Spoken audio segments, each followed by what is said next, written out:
क्या महाराष्ट्र में हरियाणा जैसा सरप्राइजिंग रिजल्ट आएगा या फिर इंडिया गठबंधन उलटफेर कर पाएगा? इसको लेकर महाराष्ट्र में चुनावी महाभारत का सीन बना हुआ है। सीट शेयरिंग और मुद्दों की बिसात पर घमासान है। ऐसे में राष्ट्रीय स्वयंसेवक संघ क्या क्या कर रहा है?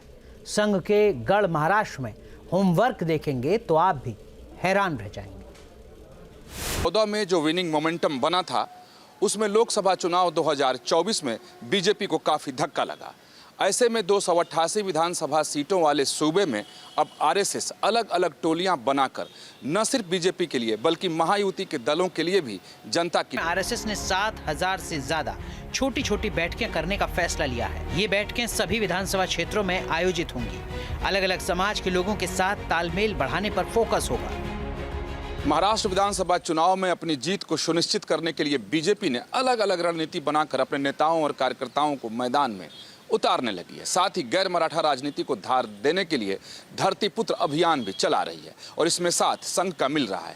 इसके जरिए बीजेपी अलग अलग जातीय समूह को साधकर अपने चुनावी उल्लू को सीधा कर लेना चाहती है। महाराष्ट्र में करीब 40% ओबीसी वोटर और 12% दलित है। बीजेपी का पूरा फोकस महाराष्ट्र में ओबीसी वोटों पर रहा है और उनके सहारे लंबे वक्त तक राजनीति करती भी रही है। लेकिन अब जब महाराष्ट्र में जातिगत राजनीति की तगड़ी बिसात है, तब संघ की टीमें ओबीसी एससी के साथ एसटी समाज के बीच माइक्रो मैनेजमेंट के तहत काम कर रही है। जानकारी के मुताबिक आरएसएस ओबीसी के 353 उपजातियों, एससी की 59 उपजातियों, एसटी की 25 उपजातियों और 29 घुमंतु जातियों के बीच अलग अलग कार्यक्रम चला रही है। मुंबई और कोंकण बेल्ट की उन 5 जातियों को बीजेपी और शिंदे सेना से जोड़ने की कसरत जारी है, जो बाला साहेब के धरती पुत्र आंदोलन के बाद से ठाकरे परिवार के नजदीक रहे। इसी कड़ी में संघ लगातार मुंबई और ठाणे बेल्ट के प्रभु पठारे, आगरी, कोली, सीकेपी, दैवज्ञ, ब्राह्मण जातियों के बीच कार्यक्रम चला रहा है। हिंदू धर्म रक्षक सर सेनापति महानेता माननीय शिवसेना प्रमुख श्रीमान बाळासाहेब ठाकरे यांचा मराठी धरा महाराष्ट्र में कभी बाला साहेब ठाकरे ने धरती पुत्र आंदोलन चलाया था, जिससे न सिर्फ मराठी अस्मिता की धारा प्रभार राजनीति की शुरुआत हुई, बल्कि नॉन मराठी जातियों के समीकरणों में बड़ा उलटफेर हुआ था।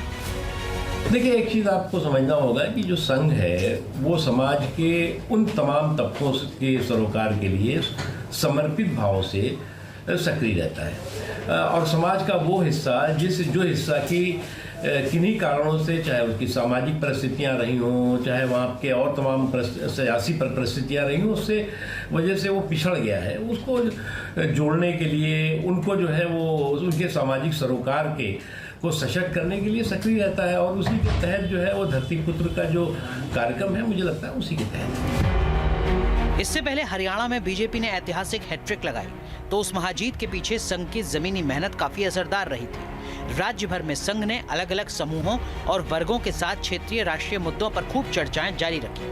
विपक्ष के नैरेटिव को संघ संगठन ने जमीन पर फैलने से रोका और इसी का असर है कि जब नतीजे आए तो विपक्ष के पैरों तले जमीन खिसक गई। विकास चंद्रा के साथ team news nation. News nation अब व्हाट्सएप पर खबरों की ताजा अपडेट के लिए न्यूज नेशन के इस क्यूआर कोड को स्कैन करें।